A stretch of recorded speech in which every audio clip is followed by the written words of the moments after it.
Welcome back. Good morning. It's a beautiful Wednesday morning. It's 19th of November 2025. Let's get into it. Today, let's talk about matter security in the country, because security is the key to anything that we need to do. It's all about us. So I want us to talk about security today. And there is a regulation that is being taken care of by the Private Security Regulatory Authority that is domiciled under the Ministry of Interior and National Government Cabinet Secretary of Ministry of Interior and National Administration. That is quite pivotal in ensuring that this is properly effected. And I want us to take a look at that. I have Philip Likiokello, who is the Director General and CEO Private Security Regulatory Authority. Philip Likiokello is the Director General and CEO Private Security Regulatory Authority. Karibu sana. Thank you, Victor. Karibu sana. Asante. But before you get into that, allow me to take you through the front pages of the local dailies very quickly. Number one, on this front page of the Standard, slave trade billions. That's what I have on the front page of the Standard, slave trade billions. It says that Kenya's labor migration boom has morphed into a political goldmine. For the country's most vulnerable women, it has become a conveyor belt of abuse, betrayal, and state-enabled exploitation. An investigation reveals how President William Ruto's government, instead of protecting domestic workers brutalized in Saudi Arabia, has aligned itself with a lucrative staffing industry rife with political ownership, conflicts of interest, and gutted worker safeguards, with the First Family's insurance firm at the heart of the business. I have that here, and we all remember the lady Dana Chepkemoi, a good friend of mine, who was whose story took to the center stage way back in 2022 when she was in Saudi Arabia. Okay. On the front page of the Daily Nation, Gachagua, Kalonzo in bid to change 2027 poll rules. That is on the front page of the Daily Nation. It has some of the proposals highlighted by the Daily Nation. It's all about the IEBC. One of them is that IEBC must gazette all polling stations at least 6 months before elections to curb ghost stations and ensure transparency. Number two is to ensure that they publish and avail the final voters register 3 months before elections to allow scrutiny and prevent irregularities. Number three, IEBC to be prohibited from retallying or altering presidential results at the National Tallying Center after constituency declarations. Last but not least is to ensure that IEBC must reconcile all ballots used, spoiled, and used at polling stations before transmitting results to prevent discrepancies. And finally, is that IEBC to design a results transmission system where constituency declarations are final and reconciliation proceeds electronic results submission. So that is what I have here on the front page of the Daily Nation. And finally, what I have on the front page of the Star, Mbadi team to pay 8 billion shillings for COVID vaccines not delivered. That is on the front page of the Star newspaper. Mbadi team, that is Ministry of the Treasury, that is, to pay 8 billion shillings for COVID vaccines not delivered. Consignment was destroyed in a European warehouse. That's according to the Star. Okay. And we still have here United Opposition splits forces in by-election fight with the President. Deputy President Kithure Kindiki also in Mbeere, as well as Gachagua and the team. Kindiki, Gachagua lock horns in Mbeere North by-election. That is what I have here on the front page of our local dailies. Please go ahead and pick your favorite paper and take a look at them in details. Okay, let's come back to the discussion. So let's talk about the regulation here. What I have is the Private Security Regulatory Regulation Act, CAP 207. Perhaps you can just take us through what this act is all about.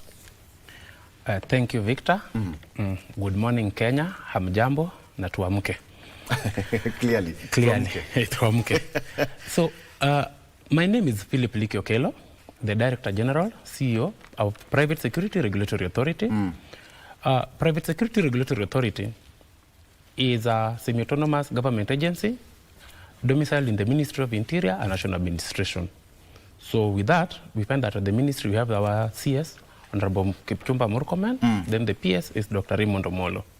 Then as an agency, we are under them, okay? So today, we want to talk about Private Security Regulation Act, CAP 207, formerly Private Security Regulation Act, number 13 of 2016. So the arrangements of the acts. So the act is there to guide the operations of the private security industry. And that's what we are about here to say, and that's what we're going to delve into. So as an authority, ours is to regulate, to register and license the private security industry so that we operate within laws and order. We also help the national security organs in maintaining law and order, protecting assets of wananchi. So we are there to complement the national security organs. And we are mandated by law. If you read the Act, Section 45, cooperation with the national security organs. That's where we are, and that's what we do. Okay. This act here, there is a lot of it. You have a hard copy there. Yes. And there is a provision that says that private security, there is a general regulation of 2025. What is it all about that people really need to understand? Because when it comes to regulation of security in the country, then it means that we need to get to the nitty-gritties of it. So, very well, Victor. Where we are coming from is that we have an industry, the private security industry, that until 2020, 2019 was not regulated. Okay? So people are doing things their own way. But here there are laws, there is an act, and an act cannot stand on its own. Usually, an act is supported by the regulations. And that's what we are here to do. So draft private security regulations 2025 are largely and wholesomely drawn from the Private Security Regulation Act CAP 207. So we're just giving the Act CAP 207, we are giving it the teeth to bite, okay? And to bring sanity and order. Victor, what I'm not saying, and what I will not say here, is that the industry is not fragmented. I can comfortably say that we have a private security industry that is working. But then we just need to document, put it in law by safe passage of the draft Private Security Regulations 2025. How effective is it? Victor, when I walked into this building or to this compound, KBC Channel 1, at the gate, I got our people, the private security officers stationed here. I did not see any person, okay, in uniform, let's say private security, or a policeman or a policewoman. But I found private security, but they are there. But this morning, I found our people, they ushered us in very well. They didn't, I did not tell them who I am, or I just said my name and gave them my documentation, and I walked in safely, and I felt very safe. I felt very safe coming in, walking into the premises. So yes, we are effective, and we are doing a good job insofar as keeping Kenyans safe and our properties secure. I am very happy. I can commend the whole industry. And as a matter of fact, Victor, this industry is where now we communicate amongst ourselves. We know we are in a service industry. We know we are here to do business, but also the most important thing is to keep the country safe and secure. We are doing that, and we are promising and assuring Kenyans that that is our work, and we are doing it without attitude, without being coerced. We are working. The draft is all about the Private Security General Regulations 2025, but let's talk about the application of regulations and licensing of private security service providers. Victor, the regulations, the draft Private Security Regulations 2025, we have 4 sets of regulations that are merged into one. First, we have the Private Security General Regulations 2025 that we've elucidated to, which is very okay. Then we also have the Private Security, the procedure for appointment of the board members, Regulations 2025. How do board members, how are they appointed? Okay? When the seats fall vacant, or upon enactment of the regulations, how will we get board members onto the board? Okay? Then we also have private security, use of animals in private security services, Regulations 2025. Here, we categorically set the animals that are recognized or that can be used in matters private security, okay? Here we talk of, let's say, a horse. if you are the owner of, let's say, Secura Security Limited company, which animals can you deploy? Or the dogs. Let's talk of the dogs. How do we care for the dogs? Are they allowed to be used? How do they feed? Okay? Then lastly, we have the Private Security Fidelity Fund Operations Regulations 2025. So, Private Security Fidelity Fund Operations Regulations 2025, these are worded from Section 60 and 61 of the Act, of the Private Security Regulation Act, Cap 207. So, we have 4 sets of regulations that need to be passed so that we ensure that the industry runs smoothly. Coming to the Private Security General Regulations 2025, we talked of application for registration and licensing of private security service providers, okay? Also, the same act regulation talks of employment and training of personnel. Yes, Victor, company BC, let's say it's Riley Falcon, they have staff, the guys that we see. They have the stewards or the shopkeepers, or, okay, how are they employed and how are they trained?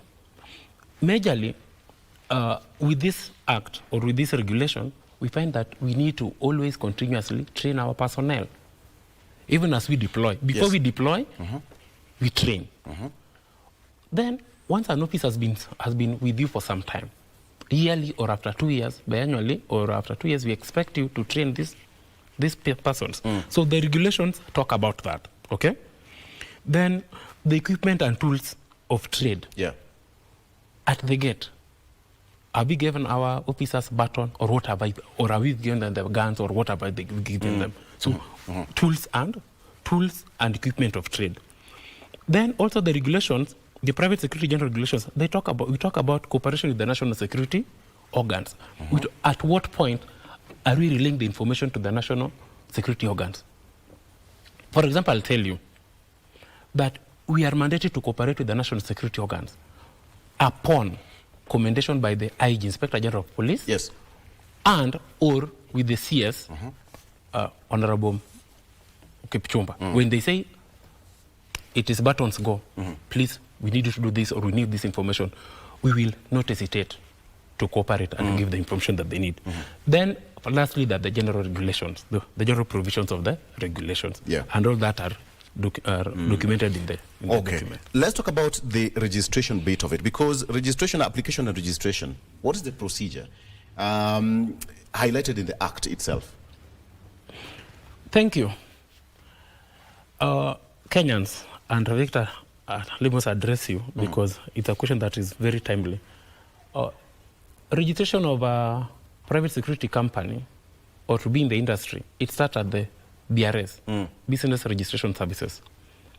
Like any other company, you go and register there. Okay, only that this is a security company. And then, once you're done with the BRS, you bring us the documents, okay, to the authority, private security, for licensing, and then for issuance of the certificate, the license. So, and this takes, I know Kenyans have been wondering why we do not have very many companies. It's very simple, because we're in a security industry. Not every Tom, Dick, and Harry can be registered and licensed. Therefore, it is stringent. And also, let me say it today, and also so that we all know it, the registration process is not only done at the Private Security Regulatory Authority and the BRS. It is a multi-agency. There are reports, like the vetting. For example, if you want to run a security company, your vetting will be done by our colleagues at the NIS. It's not us, okay? So we rely on their report to issue a license. So it is multi-agency. The background checks, the vetting. For example, when you come to register, before you take your documents there to our other agencies, let's say for like if you have a, we'll check on, let's say your background, let's say you have the good conduct, PCC, that's given by the police. So we have to rely on the police to get us the good conduct. Then from there, we also take them for further vetting. So it's a complicated process, but yes, there are companies that are doing an amazing job. They have individuals of good reputation that are doing the same job. And here we are. And majorly, Victor, let me also point out that majority of the industry players in the private security industry, I know these are our men and women who are formerly in service. Majorly, we don't have police and all that, and the former DCs, you know. So, majorly, we are a security industry.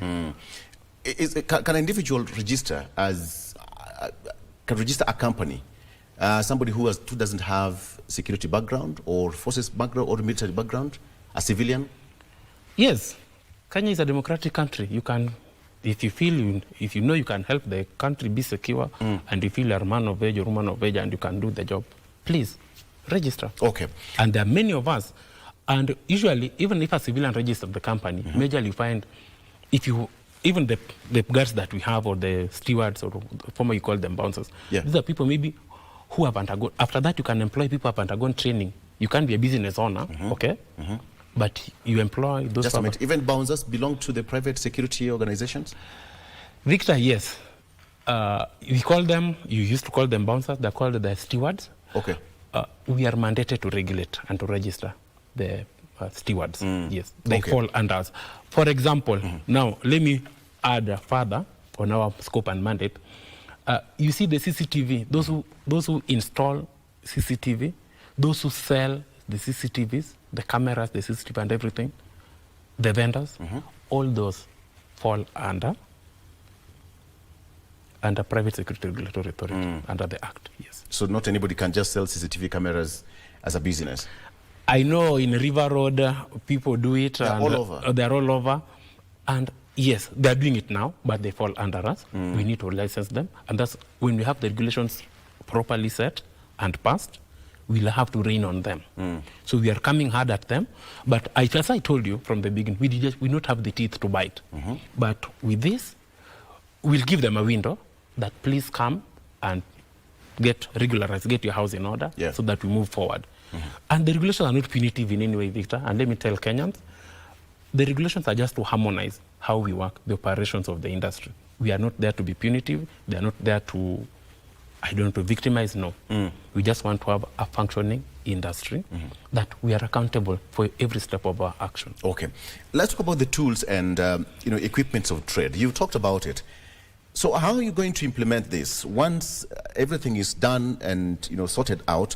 So how are you going to equip the security providers? Batons? Are you going to give them firearms? What are you going to do? Let's talk about total tools and equipment of trade as well as training. What does this Act talk about? The Act majorly talks about training, okay? So we've talked about application for registration. Now we are talking of employment and training of personnel and how to arm them. Yes. So based on the level of engagement or assignment, within the doorstep here, we cannot get to a private security officer who is armed with a gun and I don't know. We cannot do that, okay?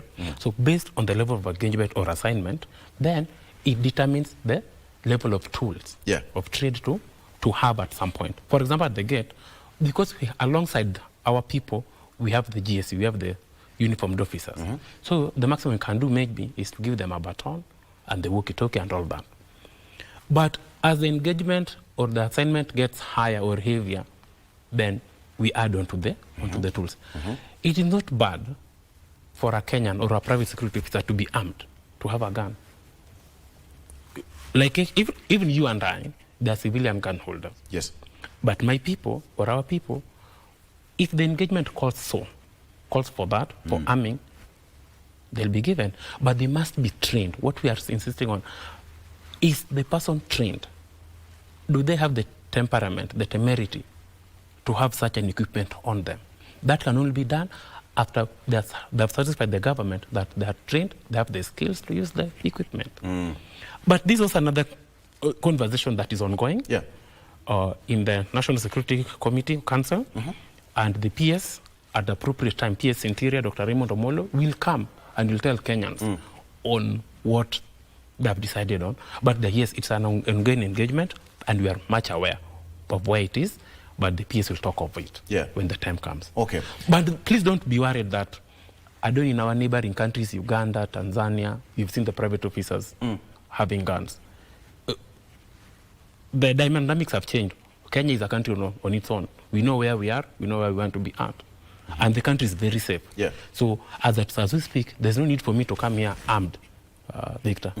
If you search me, I don't have my gun here, so So we don't have to be armed all the time. That is another question, because when you go to private security in some other jurisdictions, you've mentioned Uganda, Tanzania, they have private security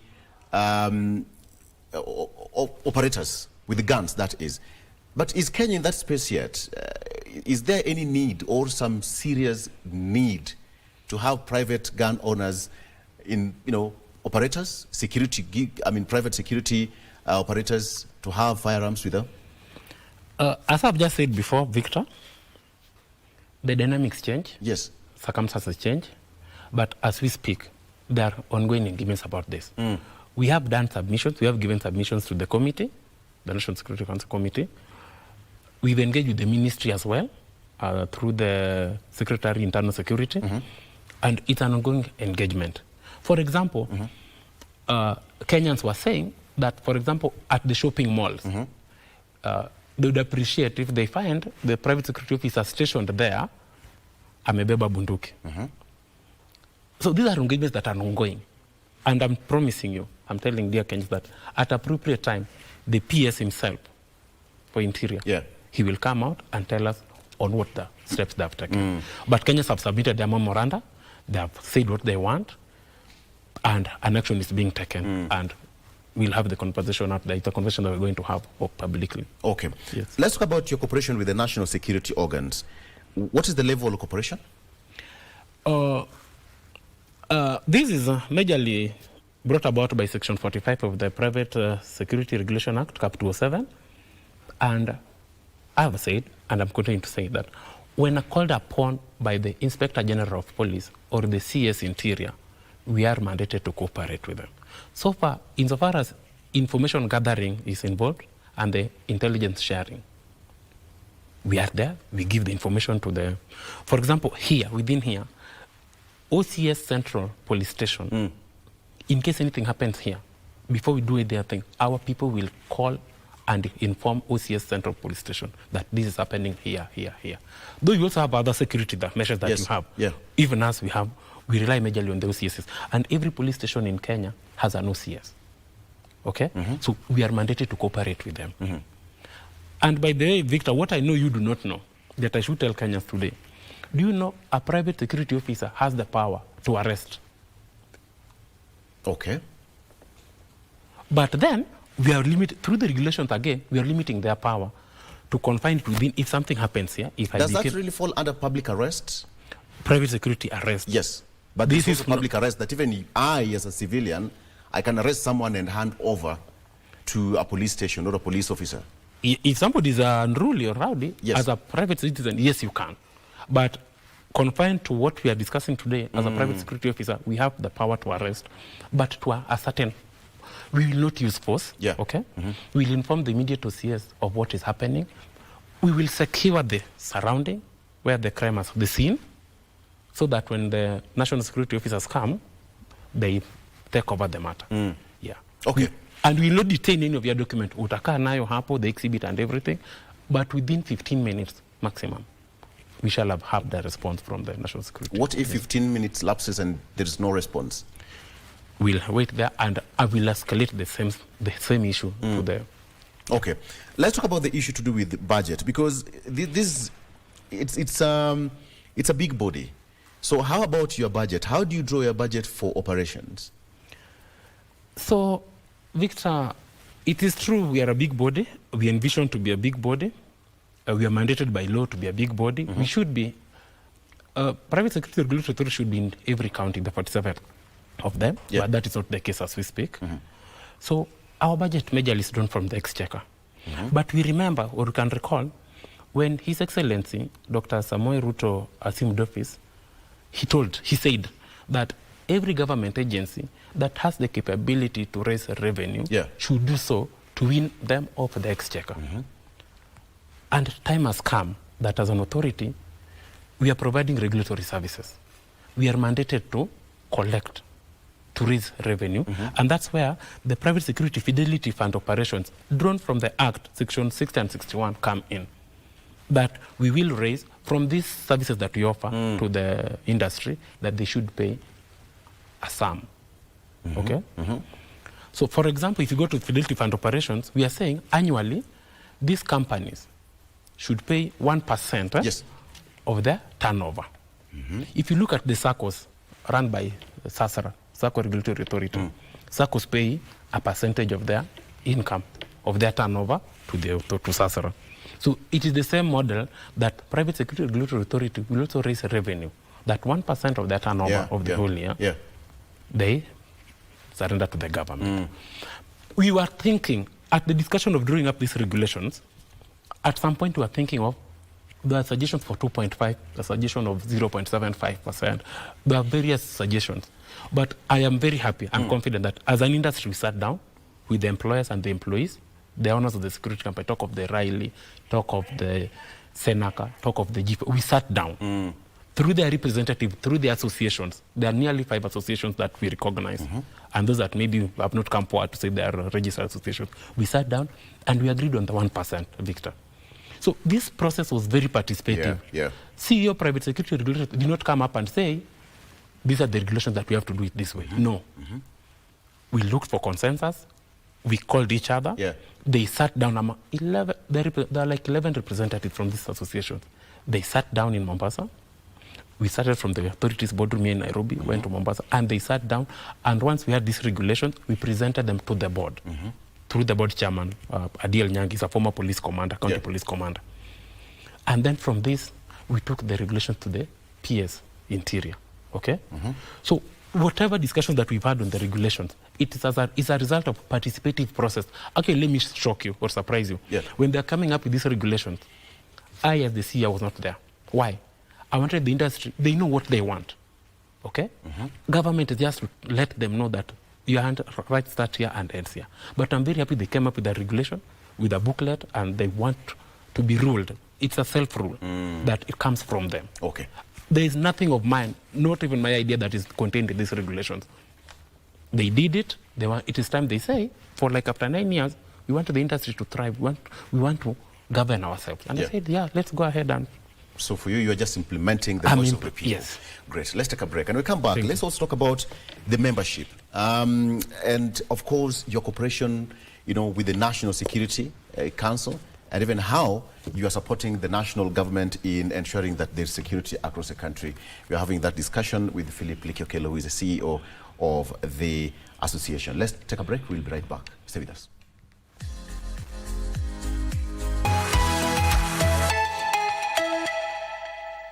And welcome back. Okay, so it was indeed a brief coffee break, and we are back. So let's come back to the discussion. Let's talk about the membership. What is the level of membership across the country with regards to the Private Security Regulatory Authority? Victor, in the country, first, if I can give you figures, figures don't lie.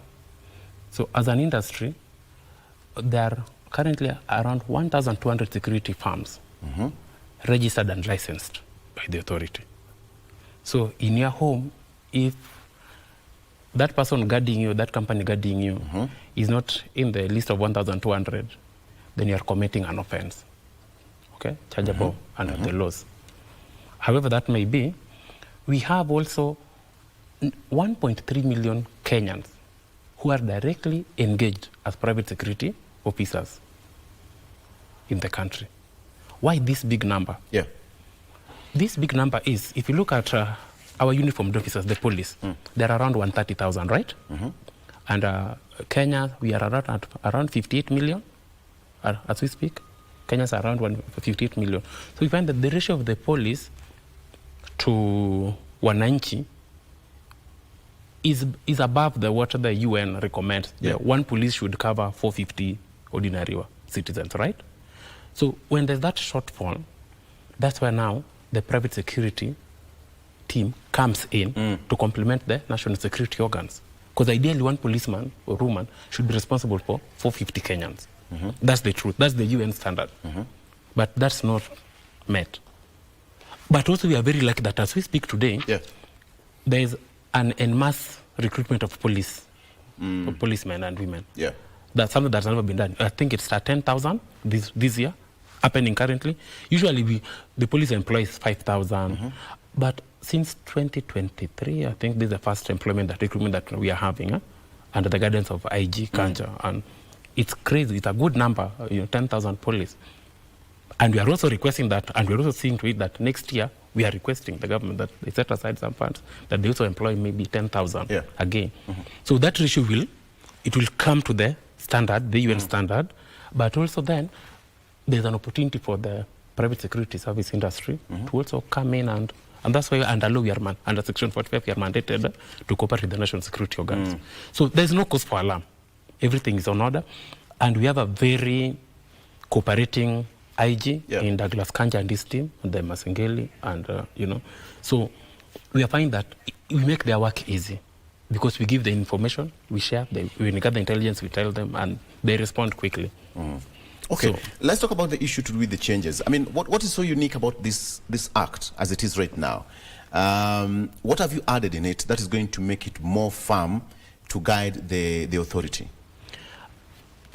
This act, by passing it, we are going to be entrenched in law or by law that as a private security officer, we are mandated to cooperate. As it is now, it's by goodwill, that association of goodwill. But now it's going to be anchored in law that yes, by law, this has happened, you have to report, you have to do this. So we are arming. Equally, for the industry, we are seeing that members are going to come to the board through a process, a legitimate process, okay? That it is documented that this industry or this association held their elections, they chose 2-3 persons, they submitted the names to the cabinet secretary for interior, and then out of the names, the CS did what? Appointed these board members. As it is now, you remember not long ago we had some court cases and we had to sit down as an industry, and I'm leading a very organized industry. That I'm very firm about, and I'm very confident that we sat down and we said, this is what is happening. How do we go on without too much noise? And we came to a consensus, and I can tell you, I cannot authoritatively tell you that the authority does not have any active court case in the courts, any matter. So when we have these regulations, like getting our members to come and represent them in the board, it's going to be it is bound up the law. It is documented, we know the process, okay?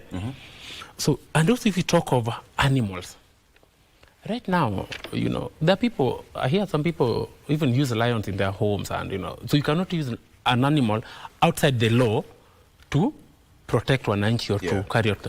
So if it is, let's say, for example, a poached rat. So these animals are used in demining. Let's say you've done them, or maybe there's a bomb somewhere and you try the camera around it and it goes and sniffs and comes back. So those are the discussions that we're having, that we are saying if the poached rat, under Kenyan law, it is true, it is right to use. Okay. And any other animal that maybe you feel, Victor, I know, let's say if you come from where you come from, and your people say they can use a monkey, to keep people in order. So if it can be passed through this regulation, the law that monkeys can be used for keeping and maintaining law and order in country, we'll do it. That's why we are going out there, Victor, to seek opinions of Kenyans on Friday, on the 21st, through the former provinces of the regions, 8 of them, so that we get them to understand the document. Though it has come from them, but it's good that they rubber stamp that it has come from them. I'll come back to that later on when it comes to public participation, which is also enshrined in the Constitution. But let's talk about the issue to do with how you are enhancing security in the country to give support to the national security. And number 2, how is your relationship? Do you have a representative in the National Security Council? Yes, we do have a representation in the National Security Council. That is through the PS Interior, who sits there and who keeps us abreast with the news of the happenings of the country. We give the information, he takes there and he brings them back. And PS, as a gentleman, as a hardworking Kenyan, we can see how hardworking he is, how they love the country, we can see. He gets back to us, he communicates effectively. Where there are shortfalls, he talks about it openly, he calls, he admonishes when it is time to admonish. Insecurity is not about friendship, or things are not easy all the time. So there are those times you get, there was this laxity, why is it? It's about keeping Kenyans safe. And so there are those moments. And there's also the good moments like now. We find that the country is very peaceful and secure. Okay? And it is largely due to the hard work. You see, the CS is in Kerio Valley, doing a bandit and, bring that down. Then even to us where we are, we have the resident association. For example, if you look at the act, we must have in the board, we must have a board member representing the resident associations in the entire country. There are very many associations. So they come and nominate their person. Peace starts from home, Victor. Today, it is good that we also get to learn that peace starts between me and you. Can we coexist in a harmonious manner? That's where peace starts from. When you see your neighbor coming home and maybe has a crude weapon, it's you to tell maybe mzee wa nyumba kumi or the next person, and that's where peace starts from. So in the country, we are looking at an entire security infrastructure, starting from yourself, okay, to the resident, to everybody, so that we keep the country secure. But largely, I can confirm, the country is very peaceful. And by there, as we approach the festivities, we are looking forward to the PS calling the multi-agency team, like he did last year, so that we sit down, we map our areas, the key thematic areas, the key results areas, key focus areas, so that we deliver a peaceful festivity like last year, than witnessed last year. Okay. So that's where we are. It's a multi-agency, security is a multi-agency team. Last year you saw, he roped in even the KDF, that was a representative, that if it escalates or any other matter, we are always ready. Okay.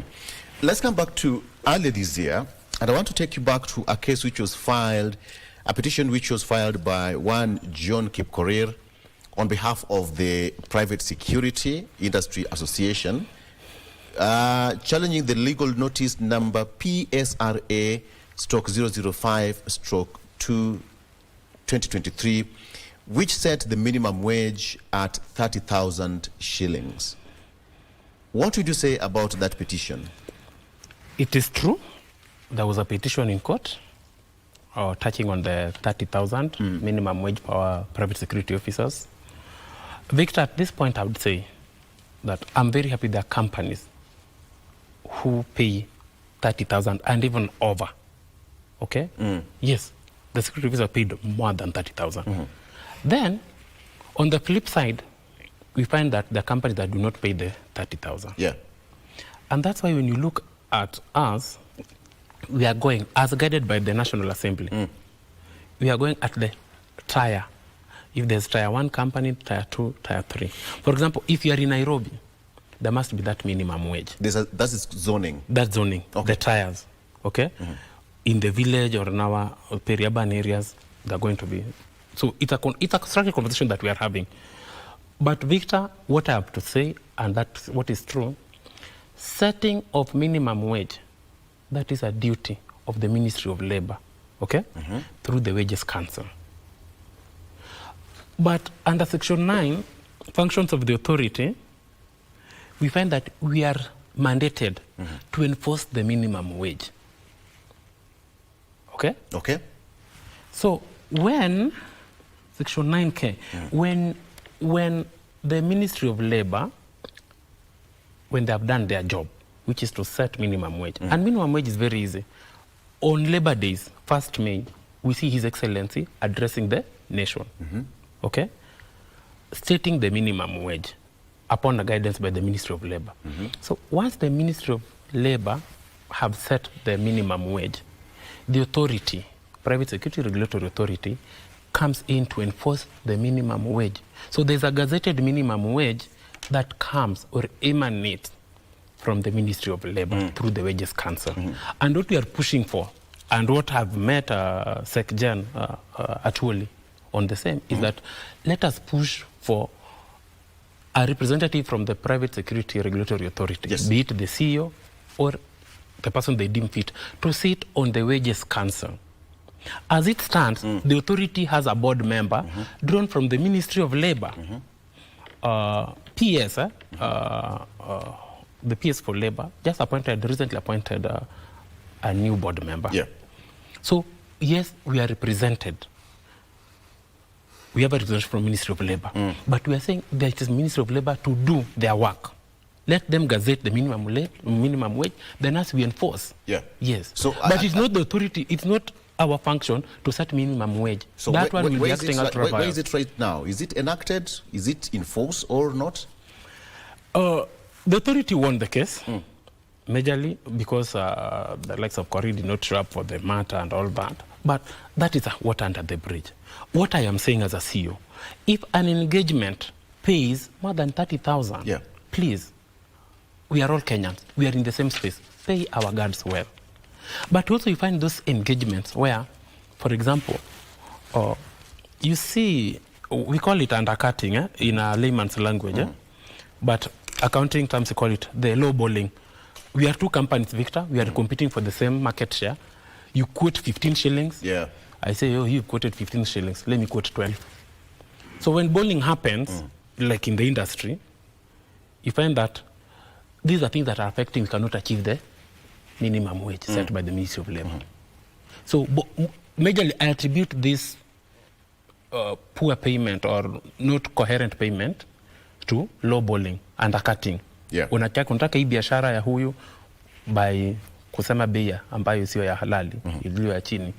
So with that, we cannot achieve the minimum wage. But the minimum wage that is set for the private security industry, courtesy of Ministry of Labor. Great. Let's come back to the issue at hand right now. You are inviting Kenyans for a public participation to submit comments on the draft private security regulations of 2025. It's taking place on the 21st, this Friday. Please take us through that. What are you trying to intend with this public participation? Thank you, Victor.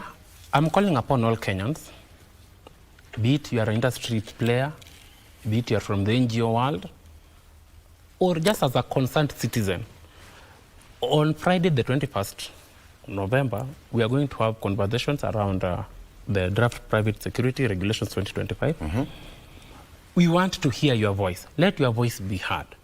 Yes, the document has come from the industry players. Yeah. But you know, they are users of private security services. Wewe kama mwananchi, come sit down with us in the 8 regions that that have been gazetted. Okay. That is the former 8 provinces. The former 8 provinces. Okay. So once we are seated there, let us have a discussion around the regulations. And what I can assure you, these regulations are for us. They are for both users and the practitioners. Ni ya wananchi wote. Yeah. So come out in large numbers. Let us give authenticity to the document. We are mandated by law to carry out public participation. Okay. And that is what we are going to do. We are following the law as far as ensuring that public participation is carried out in the entire country. So on Friday, we'll go through other 7 regions. Then on Monday at 10 a.m. at KICC Lenana Hall, I'm also inviting you, the media, members of the 4th Estate. Is that the correct name? Yes. Please.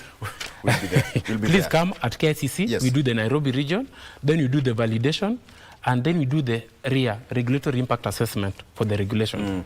After the public participation, before I take you, just before that, a quick rundown that the public participation will happen in all the 8 regions, but this one will start, the first one, Government Guest House, that's in Garissa town on 21st.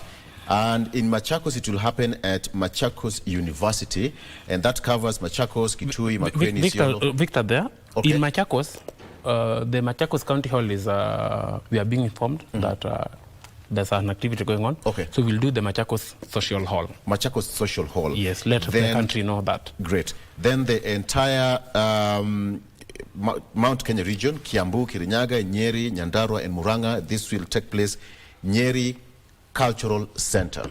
Okay. Yeah. And also in Mombasa, Tononoka Social Hall. Yes. That is Mombasa, covering Mombasa, Kilifi, Kwale, Tana River, Taita Taveta, and Lamu. Let's come to Eldoret. It will happen at Multi-Purpose Social Hall. That covers Uasin Gishu, Elgeyo Marakwet, West Pokot, Nandi, Kericho, Bomet, Nakuru, Narok, Laikipia, Samburu, and Kajiado. Correct. So all of them, please gather in Eldoret, Kakamega. It will happen Kakamega Social Hall, and in Kisumu, Le Savannah Hotel. That covers Kisumu, Homa Bay, Siaya, Pigori, Kisii, and Nyamira. And finally, Nairobi, of course, will happen at the Kenyatta International Convention Center, Lenana Hall. And all this will start at 9 a.m. Yes, Okay. Except for Nairobi, that will happen at KICC Lenana Hall on Monday, the 24th at 10 a.m. Okay, that's on Monday. And we are looking forward to hosting our PS, Dr. Raymond Omolo, to come and sign us off. Thank you. Finally, so what are you to intend after all this public participation is done? Are you visiting Parliament? Are you submitting this report to the Minister of Interior, or what are you going to do with it thereafter? So once we've done our public participation, having done the validation, we take the documents, we take the act, and we hand over to the Ministry of Interior, to the CS and his counterpart PS. So they're the ones to engage Parliament. But because the document comes from the entire industry, I am assured of a support that the owners of security companies and even the industry players will move ahead together behind the CS and the PS to the Parliament. Because these are documents that it is timely. Its time has come that it has to be passed. So yes, the ministry will hand over to them a good document that has been validated. Then now we take it over to the Parliament. In Parliament, we have the committee chaired by Honorable Gabriel Tongoyo. That is a committee for security, internal security. Then we have the committee on delegated legislation chaired by Honorable Chepkonga. So it will go through the entire process. So we are following the law with the document, and we look forward to a positive outcome. Okay. Finally, just to give it that the draft regulations are available for download on the official PSRA website. It's official there. And the public, stakeholders, and interested parties are invited to review and submit their written comments. That is memoranda in the formal. There's a form there, so you fill that form and you submit it for review. Then during public participation, someone is asking, what is the right of a citizen if you're arrested by a private security provider? What is the right? What is my right as a citizen? Usually, living in traffic when you are on the wrong side of the law, our ladies always say, "Let me call my lawyer." or the other person. Or the other person. Or the other person. Yes. You can call your lawyer, but actually, we don't interfere with the evidence. It's just we hand you over to the national security organs. Nothing else. Us is just to continue there till the national security organ come. We are not in, because we will not take you to court. It's not our mandate. It's not our jurisdiction. Ours is to secure the place and all the evidences. Then we hand you over. Thank you. Thank you. Asante sana. That's where we wrap it up. That is Philip Likio Kelo, Director General and CEO of the Private Security Regulatory Authority, domiciled under the Ministry of Interior and Internal. Ministry of Interior and National Administration. Exactly. I beg your pardon for that. Thank you so much for that, and we are looking forward to having you more on the show. Give us more information when it comes, even after the public participation is done. So please go out there and have your voice heard. When it comes to security, it involves all of us. Let's take a break. Good Morning Kenya continues after this. Stay with us.